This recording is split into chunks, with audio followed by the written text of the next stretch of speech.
kayo rito sapagkat oras na para tayong lahat ay mag-alsa laban sa ganin at papangaping si Don Damian de Lara. Makikisa ba kayo kay Samuel? Sumugot kayo!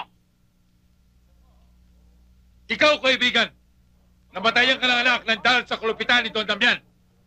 Kasama ka ba? Nasa likuran mo kami, Samuel! Ako rin po! Ako rin! Ako man, Samuel! Kasama kami, Samuel!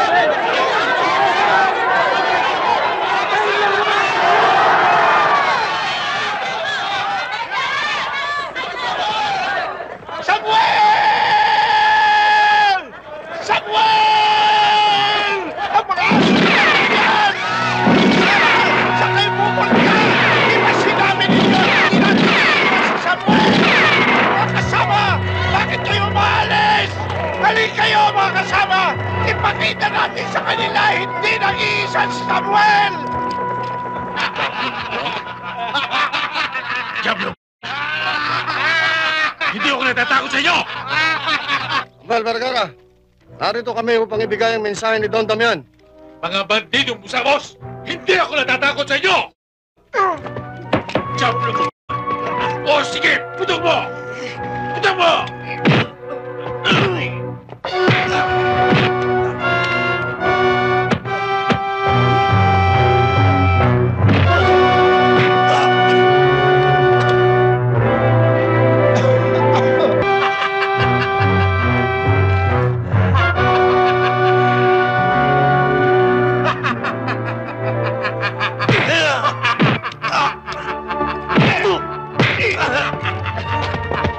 Harap kay Don Damian.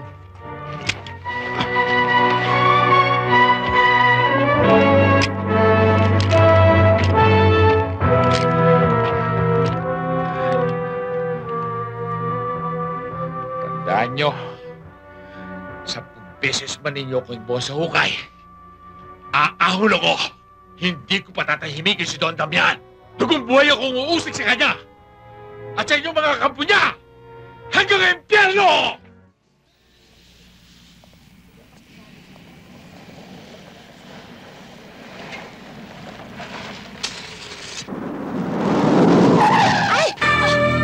Hold up to! Akin ang bag!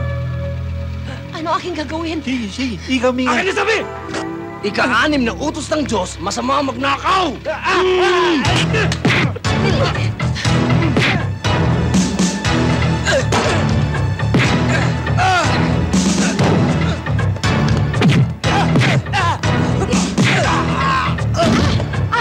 Sige!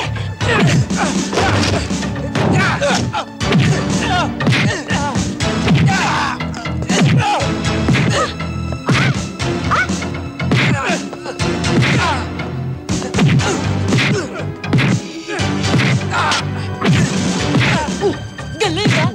Galing!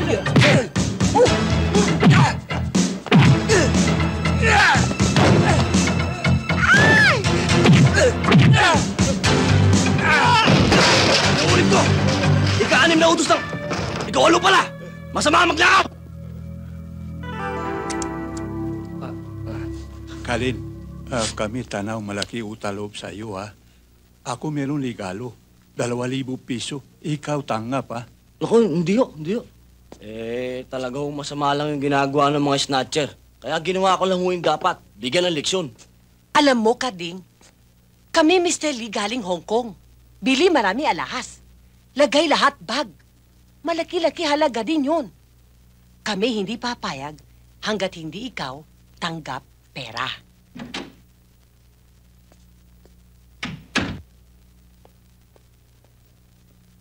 Teresa, halika. Siya si Kalin. Mamait mo, tapang pa siya tulong sa amin kanina.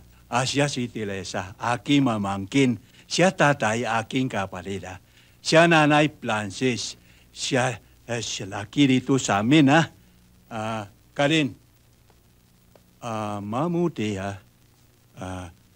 Bago ikaw alis, mamuti kain muna, ha? Ha? Okay, ha?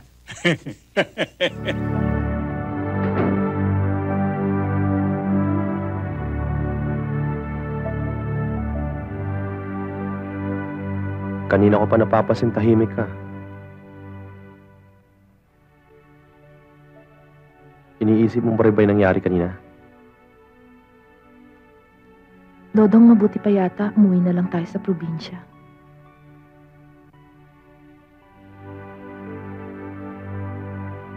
Yan na naman ba pag-uusapan natin? Hindi mo naman maaalis sa akin ng mag-alala eh. Pati anak mo natututo ng makipagbasag ulo. Wala namang nangyayari sa atin dito eh. Sa mahal ng mga bilihin. Walang pinupuntahan ng sweldo mo sa pier at kinikita natin sa karinderya.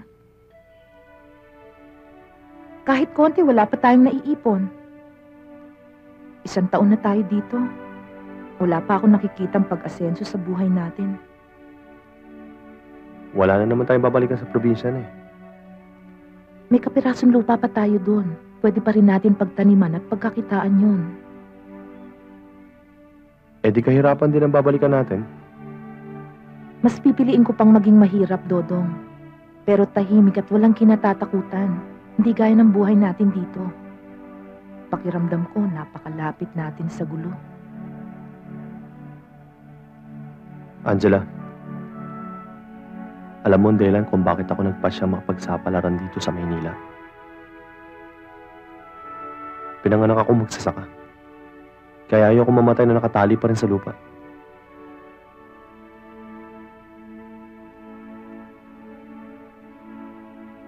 Ayoko magaya sa akin si Boyet.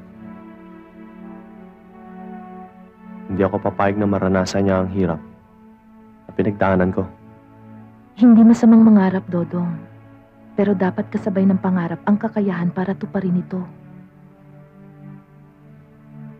Ayoko sumuko, Angela.